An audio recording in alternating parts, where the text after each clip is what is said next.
This is the Power Producers Podcast, where we are refining and redefining the sales game. Rule number one is you have to believe in yourself. You're the only one who doesn't think you belong in this appointment. The prospect has already validated your existence by scheduling time with you.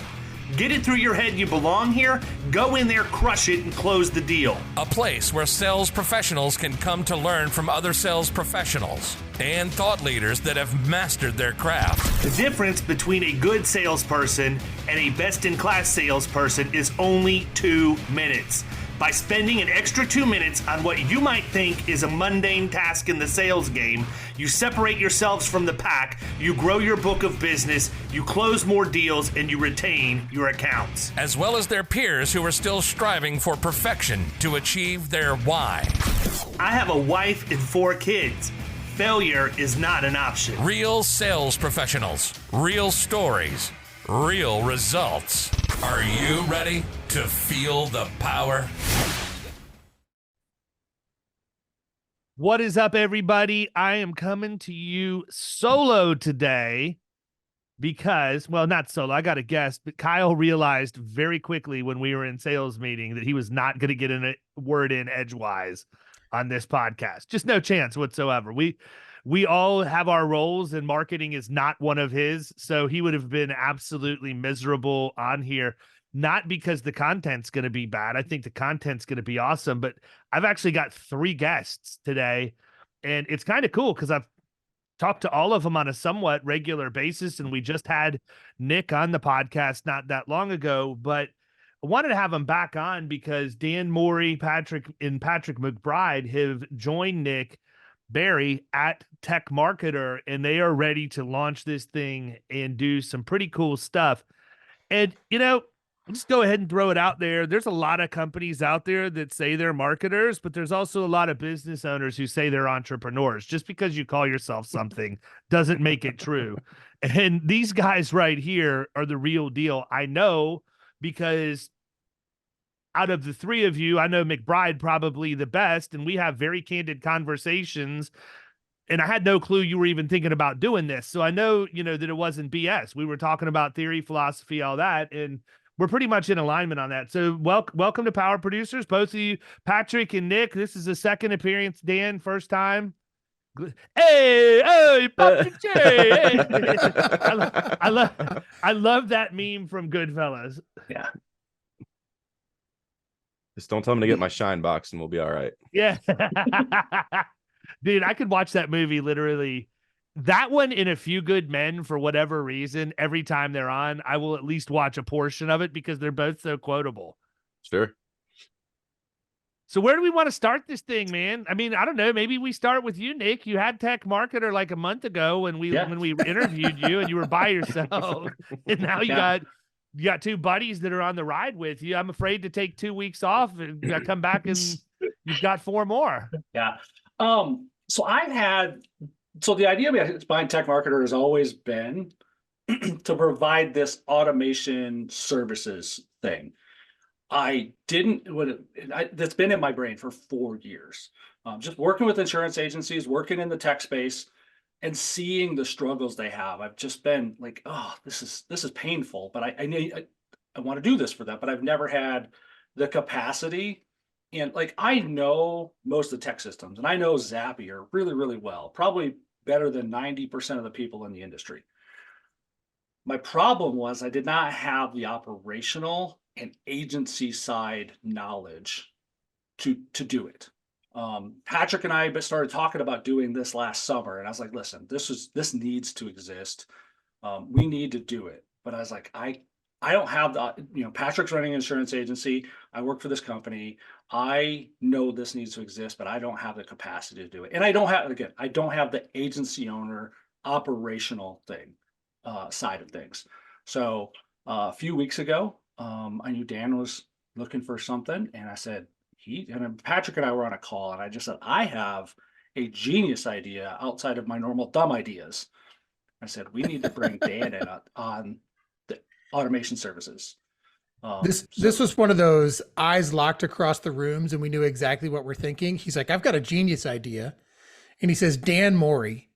And immediately I knew where he was going. And before he even told me what it was, literally in the call, it was like, "Yep, let's go." And we started taking steps. Well, you guys are building me up here. I think I'm just gonna let you guys keep talking, and I'll just sit here and look good, I guess. Yeah. Yeah. You No, know, the Go book ahead, Who Becker. Not How is, Nick and I knew what we wanted to do. We knew how to do it, but we didn't have the people. Neither of us had the capacity to kind of reiterate that. But Dan not only had the capacity, but he had the know-how. He is the who, not the how. When he was able to come in and we all met together, it just, I mean, it's kind of been like a rocket ship. And over the last, we've only announced this, a week and a half ago at this point. So Yeah. we're second week of February. We haven't even told the world. We already have 3 or 4 new clients on board. I mean, it's moving the right direction. It's faster than I think any of us imagined at this point, too. Yeah, it's probably going to be the hardest part for you guys is being able to scale in a controlled manner, because it's one thing when it's the 3 of you. Sure. It's another thing when you have to start putting other people into the mix and everything else, especially if you're going to use, VAs and other things where they may not know your processes and procedures yet, and you got to have time to train them too. So let's start with the basics. What makes you guys different? Okay. That's what everybody's going to want to know, because Sure. I feel like if you talk to the average person out there, and I don't mean any disrespect to anybody, I'm just telling you, out of the couple hundred agents that I talk to on a somewhat regular basis over the period of a month, it feels like everybody's got their AMS. Everybody, a very, very large number of them are agency Zoom users at this point. I feel like Yeah. I can comfortably say that's probably the product of choice for people that are, not necessarily Main Street, but maybe new to the CRM world and don't have the ability to customize what they want. And they probably don't want to make that financial investment. And then there's maybe a couple of other extraneous tools. They may post some things on social, but the reality is there's never any consistency. They don't do research on hashtags. They don't do research on keywords to determine anchor text and things for blog posts and all of that. So, when we get into automation and digital marketing and all of that, that's a massive canvas, and it's probably pretty difficult for anybody to master it, right? So take the content piece out, because you guys know that I have crushing content, and that's something that, like, this is a battle we're fighting right now.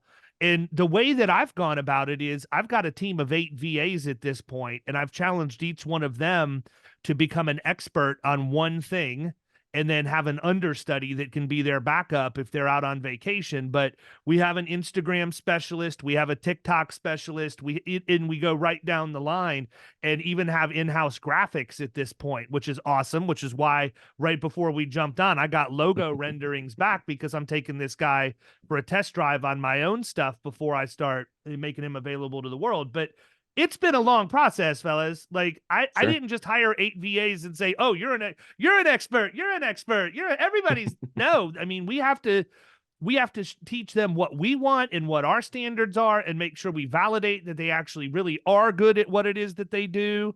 And it's one thing after another, and I'm just interested. So all of that being said, completely random thought that went into about 18 different rabbit holes at one time, which people who listen to this podcast are used to. What makes you different? Where are you going to focus? Where are you going to enter? Who's your ideal client? All that stuff. Yeah, for sure. So, the easiest way, at least on the automation side, that I can describe it is where we have an advantage is that I have product background, right? The last few years I've been working as product manager for a software company. So I'm coming to this approaching it with a product mindset, meaning I'm looking to solve a problem. I'm not coming to it with an agency mindset, which is I want to implement a solution, right? And to kind of elaborate on that a little bit is, we're not going to create a bunch of like agency Zoom, to your credit, that's where most of the agents are right now. We're not going to create a bunch of agency Zoom pipelines and automations and say, spend this money on us every month and we'll keep putting this stuff in here. When I meet with you, I want to know how your agency runs. I want to know your processes. On the very first call for our onboarding, we figure out what that biggest hurdle in your agency is. If it's your service flow, if it's your new business flow, whatever that looks like, and completely system agnostic. We're not even looking at your tech stack on that first call. I want to know what happens when a new lead comes in, or if it's your service or your renewals, especially, you're a Florida agent, the struggles in renewal market in Florida right now is, what's it look like when you get your renewal? How far in advance? Then what happens if it's above this percentage? What happens if it's below? Is it different for homeowners versus personal auto? And we just map that out. Once we have that kind of mapped out, then we can take the systems that they have and plug into that process to make it smoother for them. And the reason that I like doing it that way is if you look at it, if you try to solve your problems based on a system, right? An agency Zoom, a better agency, a TechMarketer, whatever, you're going to be limited to whatever that system can do. So your process is going to have to fit inside of a box that it may not necessarily fit in. If you approach it the other direction and you figure out what your ideal flow is without any sort of technology, without any automation, then you can pick those systems that work the best for you. And now you know exactly why you have that system. You don't have it because 98% of the other agents have it. You have it because it fits in your system, and it does this very specific thing to make your life easier. It's square peg, round hole, right? Any one of us we can build a pipeline and we can sell it to you, David, right here. Give me $100. Here's the pipeline. We built it. It works. It's beautiful. Everything's is perfect. But if it doesn't match your system, it's a square peg in a round hole. You're not going to use it. You're not going to be happy with it. Your longevity with the product is going to be diminished. And then your opinion of us is diminished. And then our value to you and your agency and the industry is diminished.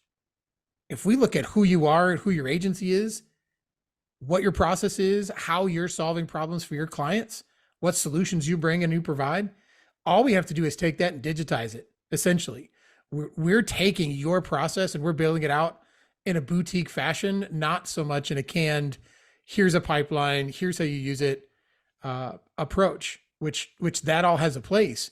But we saw a hole here and we knew that that's where it needed to go.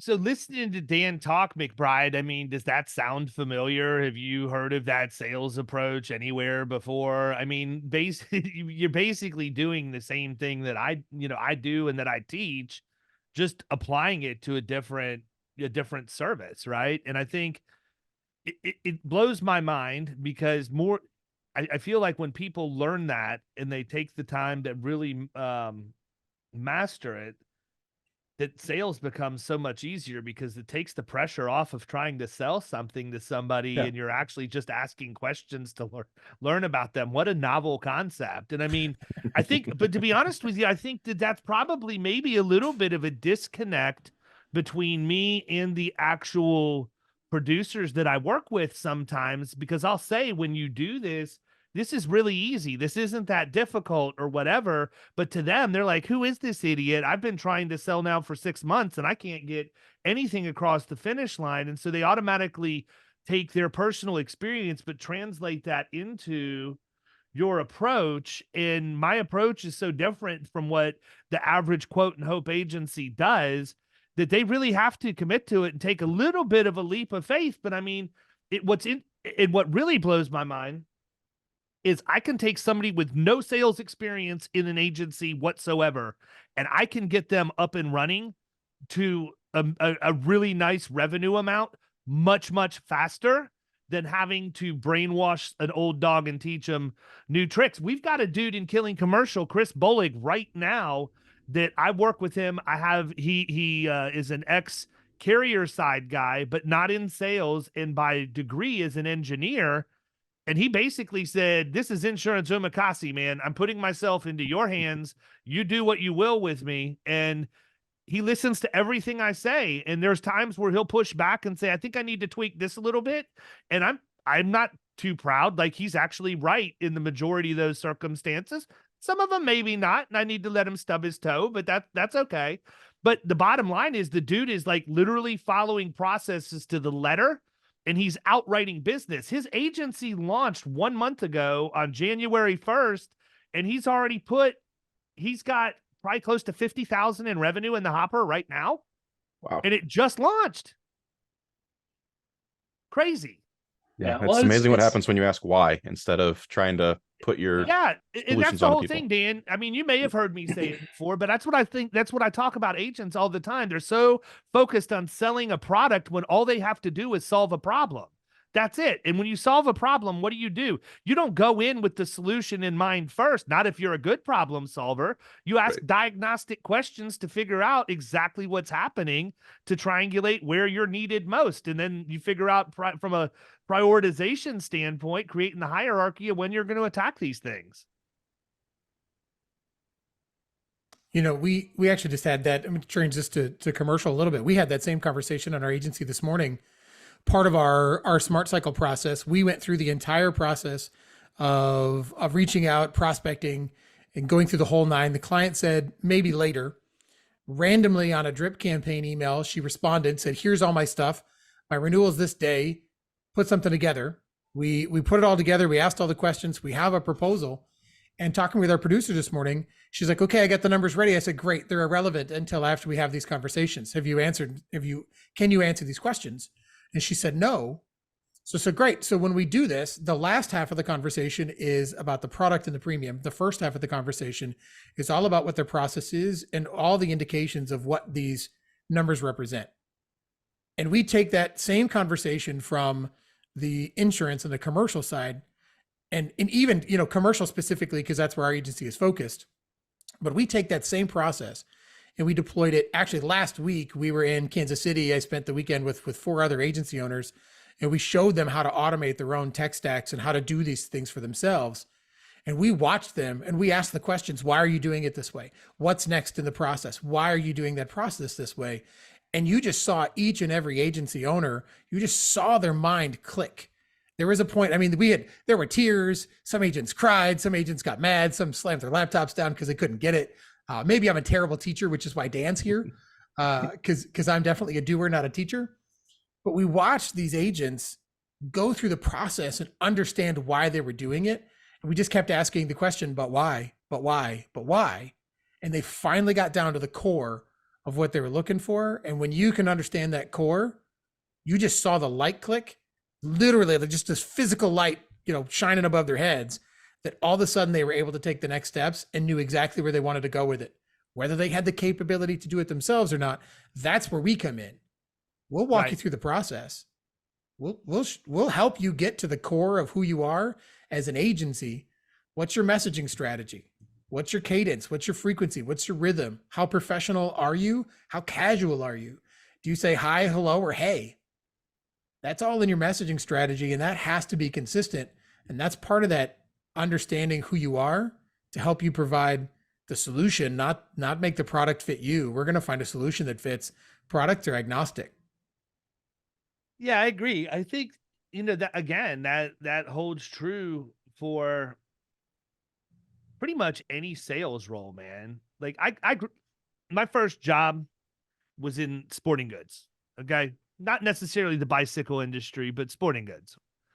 So similar to what you did, Patrick, when you got out of the military, but I started at 14 years old, and my job was to put the film letters on the back of t-shirts with the last name and the number. And then I got to graduate to screen printing when I got older, but I always, and that was my work in the back, but I always worked the sales floor too. And that's where I learned how to deal with the average person that comes in. And sometimes I was good and sometimes I wasn't as good, but because of the training and because I know how the different brands work, it's funny because I know now when I go into almost any store where someone is going to come help you, unless it's a high-end place, I know which brands are running promotions for the month because it's the stuff the salespeople are pushing. Mm-hmm. And to that point, I can remember very specifically when we had the Dream Team, the original Dream Team played in the Olympics back in the early 90s, 1992. We had the Charles Barkley shoes were ugly. They were the worst. Like of all of the special shoes they came out for the Dream Team, we were hung out to dry with the size run on the Barkleys. We didn't sell a single one. I actually kind of liked them, so I cut a deal with my boss and I said, I bet I can move every single pair of those Barkleys at retail price over the course of this weekend. If I do, I get a pair in my size for free. He's like, I'll take that bet. There's no way in the world you can do it. hey, I know you guys like this, but have you seen the Barclays? Everybody's been coming here asking for them, and we actually have quite a few sizes left. If you've been in other places looking for this, you may want to have me check your size. And I'd sell them up to the Barclays needless to say, I got the Barclays, right? That's But awesome. that's how salespeople who aren't seasoned are trained to think.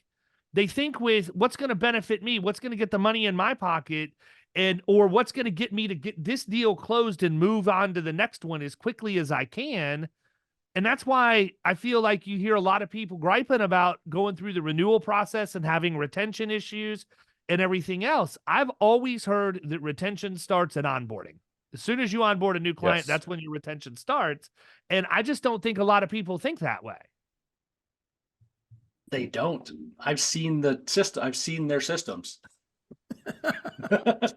Right.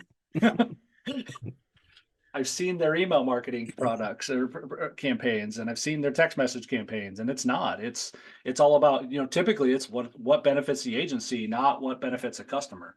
And I've always come from approach of, I have no secrets. I will tell you everything before you ever sign up for me to sell you something. I think that's the way to I think one of the key differentiators between how I do things and how most marketing agencies do things. If you follow my newsletter, I give away the entire barn every single week with no ask, because I know if I give it away, the people who really value it will come into my ecosystem eventually.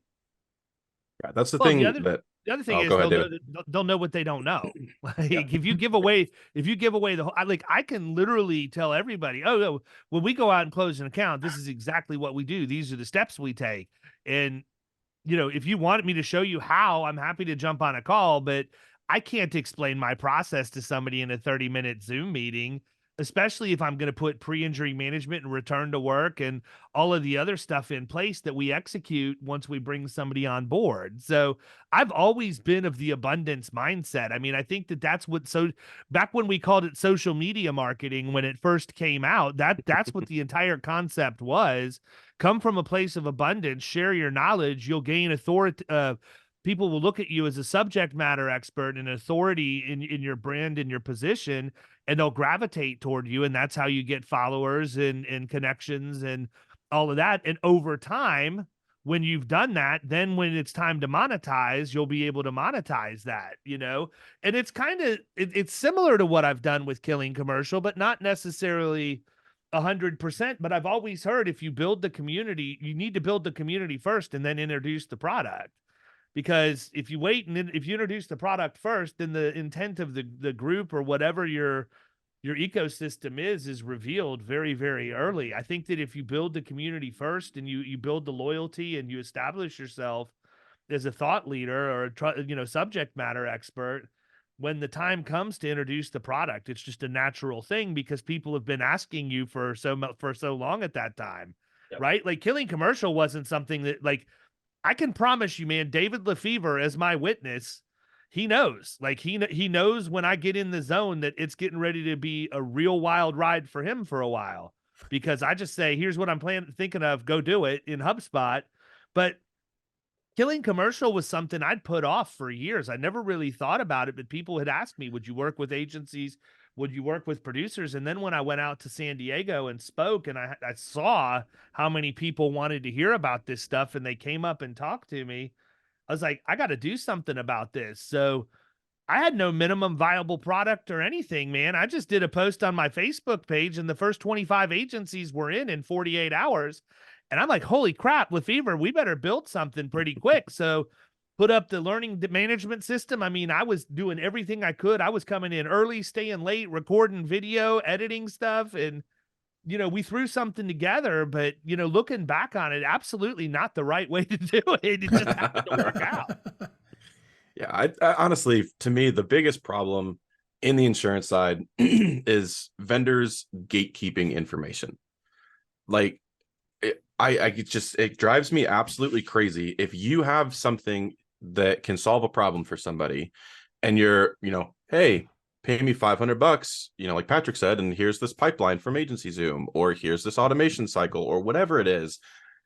And to your credit, like, give that away. Like, tell people, hey, this is what I'm doing. This is how I built out this service pipeline. I know that was one of the emphases that Patrick went over this last weekend in Kansas City.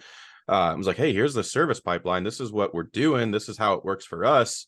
If you want it, here you go. I'll teach you how I use it. And, same thing to your point too, like, become that subject matter expert. I think as far as the agents go inside the insurance industry, people like yourself, David, like Patrick McBride, like Billy Wagner, like JC Wagaman, right? There's so many great agents that are willing to give information for free. It's the vendors that come in, and speaking as a vendor, that come in and just ruin it all because they just go straight to, how do I monetize, right? This is, I want to make money. I want to make money. I want to make money, instead of trying to solve the problem for them. And I think, earlier you kind of mentioned, asked like our fit, our ideal client or whatever. And it's not the agents that can go in and actually implement the stuff, right? Like, Patrick's probably not a very good fit for us because he can go in and he can actually do all the stuff, and he likes doing all that stuff. Makes him a great fit to run this, but maybe not so much as as an actual client. So if we give away information and we give away a pipeline, what harm is it to us? The person that's going to implement that themselves wasn't going to be a client for us anyway. But the agent that had absolutely no idea that that was possible, they have no time, desire, energy, will, whatever, to learn how to do that. Now they're going to see it and come and say, oh, you did this. What else can you do that could, possibly help me? And then, like you said, be that subject matter expert that way. I'll tell you what, man, one of the best examples that I could think of from a marketing standpoint and how to get people involved is HubSpot. They have done a ridiculous job, man. Mm-hmm. If you look for anything at all, almost on the internet, they're going to have a very highly ranked blog that's going to get you into their ecosystem. Email signatures, Google email signatures. They have a HubSpot email signature tool. It's free, whether you use their thing or not. But if you look at how they've built the company, the whole thing's built off of their CRM that they give you for free. Now, is it the same thing as a fully customizable version of HubSpot? No, but it works. Like, Yep. I know a lot of agents and like producers. Maybe there's a producer out there who's in an agency that doesn't support them from an automation or a CRM standpoint. The free HubSpot CRM is at least a way for them to manage contacts, right? But if you look at it from the marketing perspective, HubSpot gets you into their CRM and they just get you addicted to it. And then they want to give you something. Here, let me give you sales. Let me give you service. Let me, and then that's where you buy stuff. And I think that it's just genius, man. I mean, anybody who understands marketing understands that you have to give away something incredible to be able to convert, right? Look at what Alex Hormozy talks about. Look at what Russell Brunson talks about with the most incredible free gift ever. And if you look at it, like what's Hormozy saying, 100 million offers? You have to offer something so crazy that they feel stupid if they say no. That's what you have to do. And I can tell you right now, you're going to see the logos that came out. You're going to see that in my own ecosystem, I am redeveloping everything and going to do a complete different journey to get from starting point to killing commercial to a new top tier in-person live mastermind to whatever. But my funnel is going to be built just along those lines because I have the ability to do it. I was sitting there reading Linchpin. I'd never read anything Russell Brunson wrote, and I picked up Linchpin because somebody told me to go get it. And I'm like, all right, I'll read it. And I'll never forget it. I was sitting on a plane, and I get done, and I just sat there for like 5 minutes, and I'm thinking to myself, I've already got all the pieces to the puzzle. I just didn't have the instructions.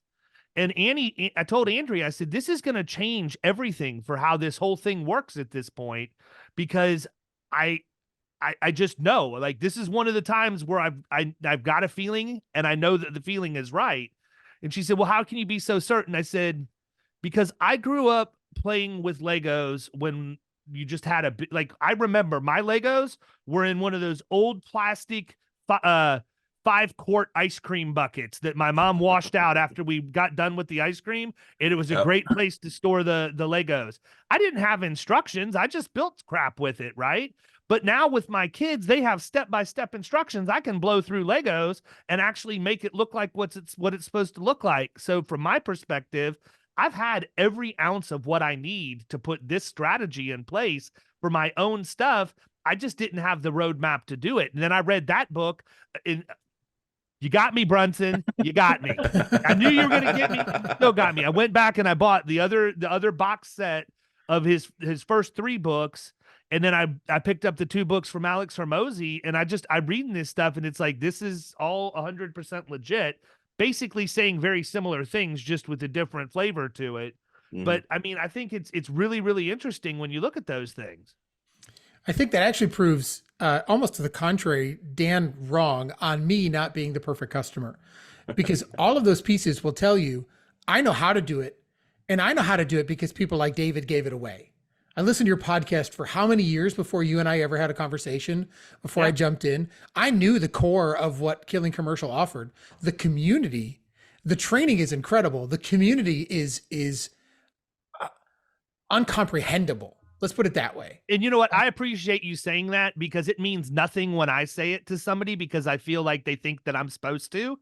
I'm not self-deprecating, man. I'm a pretty confident dude. I mean, I know when to be, but when I tell you that what I can bring to the table pales in comparison to the community as a whole that has been assembled, I genuinely mean that. So I really appreciate you saying that, because I think that carries a lot more credibility than them hearing it from me. It needs to. And when I say that, I go back to, I know how to do it because other people have shown me. David's shown me, right? The other podcasts out there that I listen to and have gleaned everything for all these years. And I know how to do it. And to Dan's credit, I can go in and do anything I want inside of our tech stack. I'm probably one of 15 or 20 agents across the country that have the ability to do this, but I don't have the time, because at the end of the day, I want to be an agency owner. I want to go create those relationships. I want to help solve those problems. I want to have the conversation about pre-injury management and return to work process. I want to have these risk management conversations with our clients. And that's the problem I want to solve. Technology is a means to the end for me. It just helps me get there faster. But if I can deploy somebody like Dan in my agency, which we do, right? The reason we decided to do this is because I can't on my own. The reason Dan exists, and the reason that what I feel like, this is a sales pitch, right?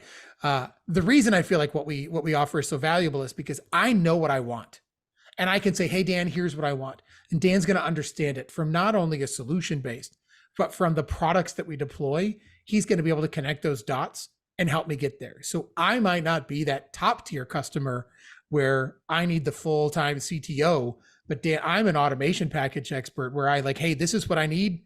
You just go do it, manage it, make sure it's done. And if and when I ever leave, are all the zaps mine? And the answer is yes, right? Kind of like what you said, everything we do is for the benefit of the agent and the agency. You walk away at the end of your contract, your zaps are yours.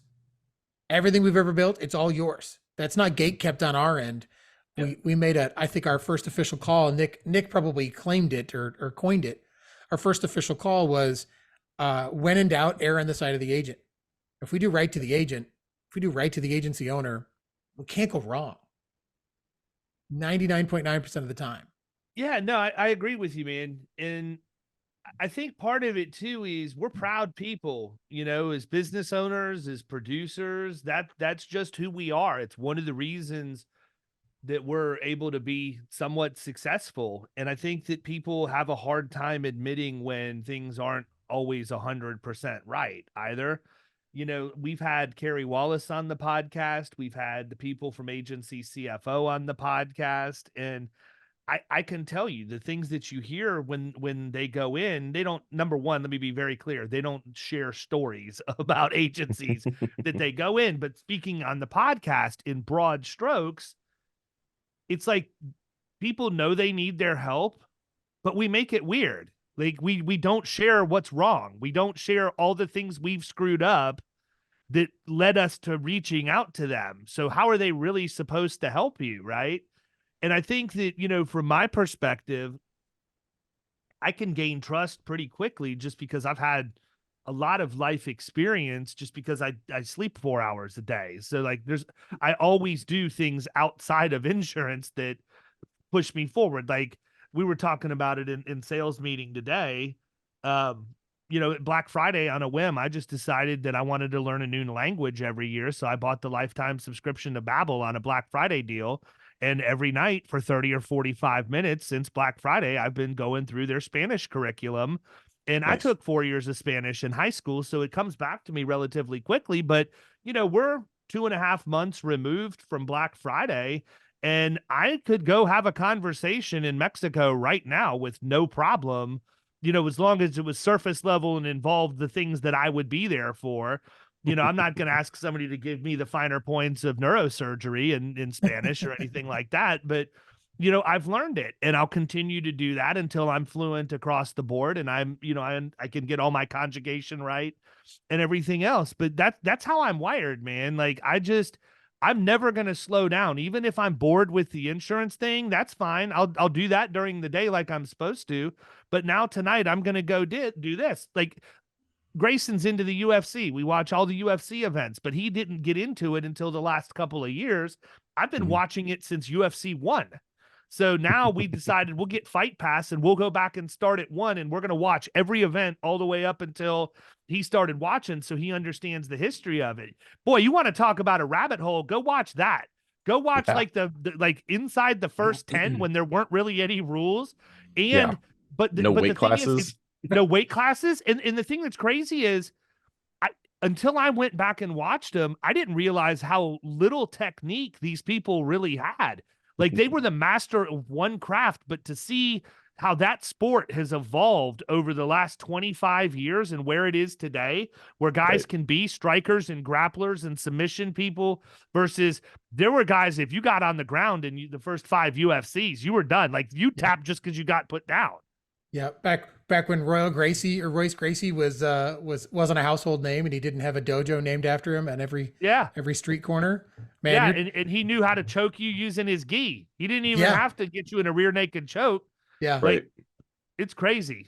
Ken Shamrock would just beat you into the corner. Now you're talking my language, David. Like I could go all day on that one. I say that about I say that about being open and honest and all this stuff in gaining trust, because I feel like there are a lot of agencies out there who do need help, right? Yes. And I feel like they don't even know where to start. But my advice would be to be vulnerable, be open and honest. Like I have no secrets, man. I mean, I'm probably one of the most open people that you will ever meet, and that serves me well sometimes, and other times it probably scares the bejesus out of some people. But I've just always believed that, and part of the thing that's molded me into that has been how much I hate the fact when my prospects aren't. Like I can't stand going in and trying to help somebody, and I get 3/4 of the story thinking I had the whole story, and then I look like a monkey when I get to underwriting or something else because I find out, oh no, we've seen this submission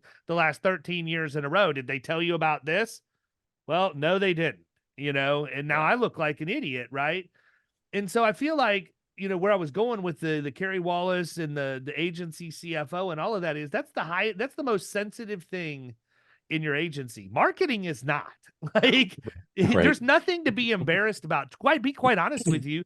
Unless you're a CPA by degree and have practiced, you really don't have anything to be embarrassed about on the financial side. Nobody said that you needed to be a CFO caliber person to own an agency. You just need to be smart enough to hire one. Right. Yeah. Facts. Fill in the gaps of know that there's things that you don't know. And then If when you can do that, you can get far.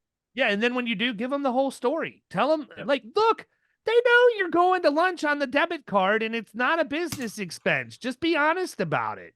So they know how to classify this and keep you out of trouble. Right? Yeah. The same thing holds true. You bring in a marketing group to consult with you and you don't put all your cards on the table. Why'd you even bother? Yeah. No, I agree. 100% agree. I see it pretty often.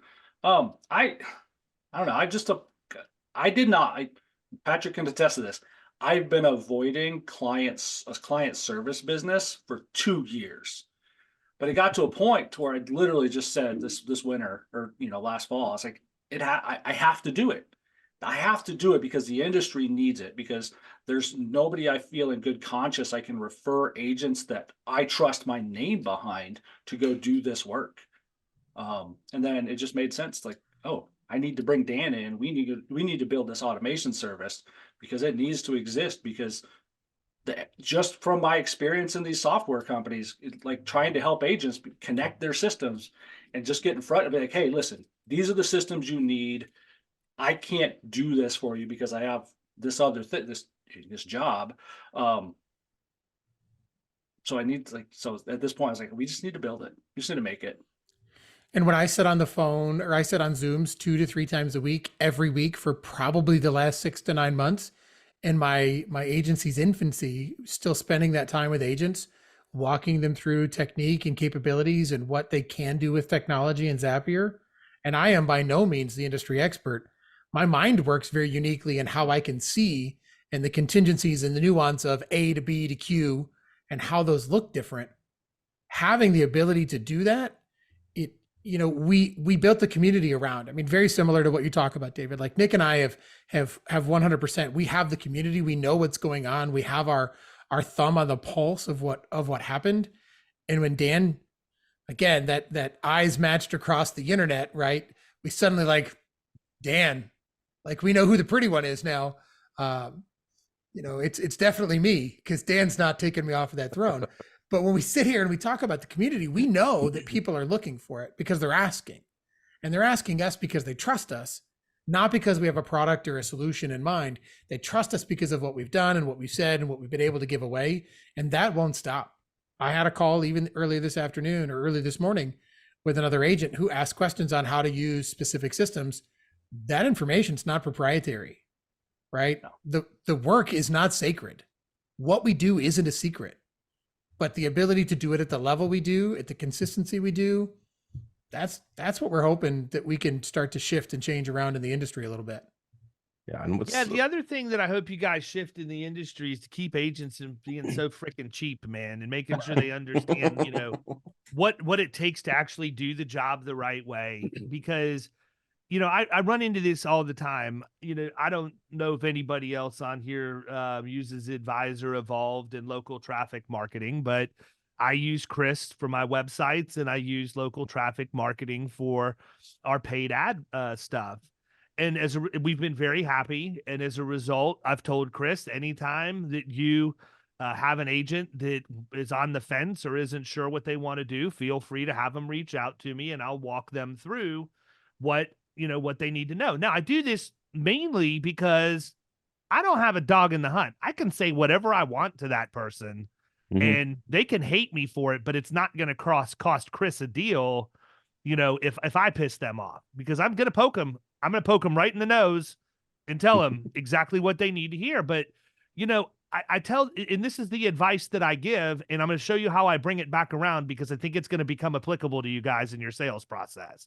So when somebody calls me, the first thing I do is I'll ask them, did Chris spend time with you, or did Anthony, whoever they're talking to, spend time with you figuring out exactly what it is you're trying to do and diagnose your issue? Have they asked you a bunch of fact-finding questions? And they'll tell me yes. They said, great.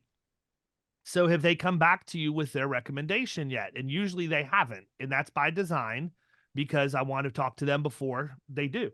And so I'll say, good. That gives me a chance to talk to you about what you can expect then. I want you to understand a couple of things. Number one, they're going to do their research. They're going to look at everything that they can possibly find about that class of business or whatever the subject your ads are. And they're going to come back to you and say, this is exactly what we're going to do. And here's how much it's going to cost. And of that cost, about $500 or $600 of it is what they actually put in their pocket. And the rest of it is their suggested ad budget. Now, you may get sticker shock from that. You may look at that suggested, budget, and if it's $3,000 a month, you may stroke. That might not be what you're anticipating. And so it may give you, it may entice you to start trying to cut. Well, I only want to spend this much. I only want to spend this much. Let me tell you very clearly, that's not how it works. If he tells you he can get you 100 leads at $3,000 for a $30 acquisition cost, you're not going to cut the budget to $1,500 and assume that you're going to get 50 leads. You might get 10. You might get 20. I don't know. It just depends on how the ads are served, what the keywords are, and where everything else is. All I know is that you had a professional assess the situation and tell you what they needed to get the job done right. and you want to nickel and dime them, right? And so I know I got them at this point, and so here's the end of it. Could you imagine being in an occupation where somebody came to you for your professional advice to craft a program to make sure everything was contemplated that needed to, only to present the proposal and have them want to nickel and dime you by removing pieces and parts, knowing that when the claim happened, you would be the first person they blamed? Sound familiar, insurance agent? If the guy tells you he needs 3,000, give him 3,000. If you don't have it, don't do the deal. Go back and save up money until you can fund $3,000 a month for 6 months and comfortably do that. Now you're ready to engage in this strategy. I could not agree more. What I've been trying to articulate for 6 years. Yeah, it just blows my mind. We are the most fickle people on the planet. We hate it when our prospect wants to nickel and dime us. Oh, I don't need the EPLI. I don't need the cyber. I don't need this. But you ask me to make sure your business is adequately protected. You ask me, yeah, but I'm not going to buy that. I don't have the money for it. And then, my response to that is, well, if you can't afford the premium, you certainly can't afford the claim. But it's the same thing, man. Why do we do that? Like, as agents, that's a rhetorical question. Nobody needs to answer it. But agents out there, why do we do that? Why do we ask experts for their advice and then basically tell them in no uncertain terms, no, we're going to do it my way instead? Do you do that with your doctor? Do you do it with your lawyer? Do you do it with your accountant? Probably not. Oh, I definitely do it with my lawyer, because I send that guy an email and it costs me $50. But at the end of the day, I just pay it. So there's no real, I poke fun at him. Yeah, but you're not, if he were to put together a legal document for you, you're not going to go proofread it and suggest changes and everything else. It would be ludicrous. That's every bit as ludicrous as an agent who's never had an advertising program in their agency acting like they're the expert on the budget. If you can't afford it, don't do the deal. Do the deal when you can. Yeah. Everybody wins at that point. If I proof the legal document, I send it back for revisions, it's just going to cost me more money, because now I've taken the expert and I've changed what the expert said was supposed to be there. And I've had the expert go back through, and his law degree and his years of experience go take my nonsense and try to fix it. Yeah, it all circles back to what you said earlier, David, about building trust, becoming that subject matter expert. At the end of the day, if you go to somebody because you were told that they are the person to go to and you trust them, then nothing should change between before you see the price and after you see the price.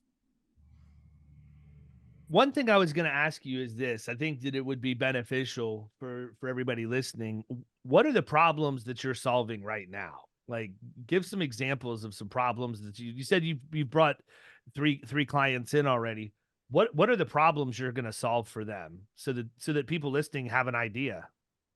Yeah, I mean, right now it's just putting time back in the agency, right? So, I mean, of the 2 Florida agents that we just brought on, both of them are looking for ways to optimize on the renewal side of things so that they don't have to spend, there's like 50 manual touches that are happening on here, and 49 of them don't have to happen, right? So every time there's a manual touch, that's time out of their day or their CSR's day or their VE's day that they can't be doing something else. And, same thing, with our California agent, they're also having, struggling with renewal side right now. And honestly, the kind of the broad stroke of it is you should be automating the things you can automate, not to take the personal touch out of your insurance agency, but to actually put more personal touches back into it. It should be enhancing that level of personability that you have with your clients, right? If you're automating all the dumb stuff, the mundane data transfers, and here we're pulling all the risk details and sending it to the carriers. Like, if you don't have to manually do that, then that's more time in the day that you get to spend having the conversations saying, this is why you need that EPLI, or this is why an umbrella makes sense for you, or, whatever that conversation looks like. So automation should be enhancing your personal touch, not taking away from it. And that's what we are helping the agents with right now. So renewal processes is one, and I think that's something that a lot of agencies probably are feeling at a much greater degree this year based on market conditions than what they have in the past. What are some other things aside from renewal pipelines and renewal processes? I assume you've got something for new business, something for client onboarding. and all of that stuff. I mean, I think there's a subset of agencies out there, to be honest with you, that don't even have an idea as to what can be automated. And I don't mean that with any disrespect. I just Sure. mean it's not been something that's been on the radar or a priority for them to this point. So they don't even know what they're capable of. Like, it blows Yeah. my mind when I show just like a basic automation that we've put in place inside a HubSpot. Like, holy cow, how were you able to do that? Well, I actually decided I was sick and tired of doing it like the old Yeah. way, and Well, there has to be a better way. what I have seen in most agencies, especially new business and new prospects, is they don't just have a leaky bucket. They have a wide open drain when it comes to new business. They're relying on sales producers and their team members to manually follow up, and that's like my biggest. I'm like, oh, that's the easiest thing we can fix. Let's automate. Let's build around Robin for your teams for those, so it's fair for new inbound leads. Let's automate and set the expectation with the customer of what's going to happen next, and then from there, you just solve that. You solve that one problem, and then same thing with onboarding. Like, hey, here's what's going to happen. Here's what we're going to need. You're going to get, which is what you need to do. All these setting those expectations, and you can automate 85% of it outside of those phone calls, which even then you can create tasks in your CRM for your staff to go do those, while the email and the texting automations, if you got opt-in permission to go do, and they just run, and they're like, everybody's happier then. And you just met with an agent recently too, Nick, that all the new leads were coming into an office manager's inbox, who was then manually round robining them to the producers Hours later.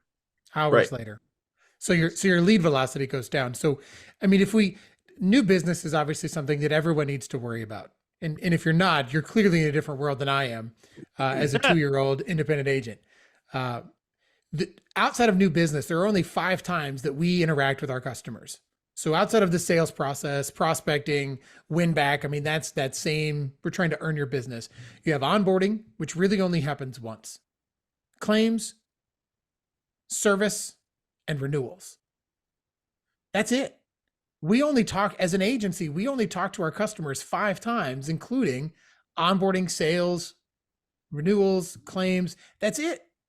So how do we simplify those processes to make sure that our team can give the example back? So over the last couple of weeks, we've helped agencies build out service pipelines, making sure that their messages got across, and making sure that E&O boxes got touched and checked, making sure that the coverage checklists were actually included.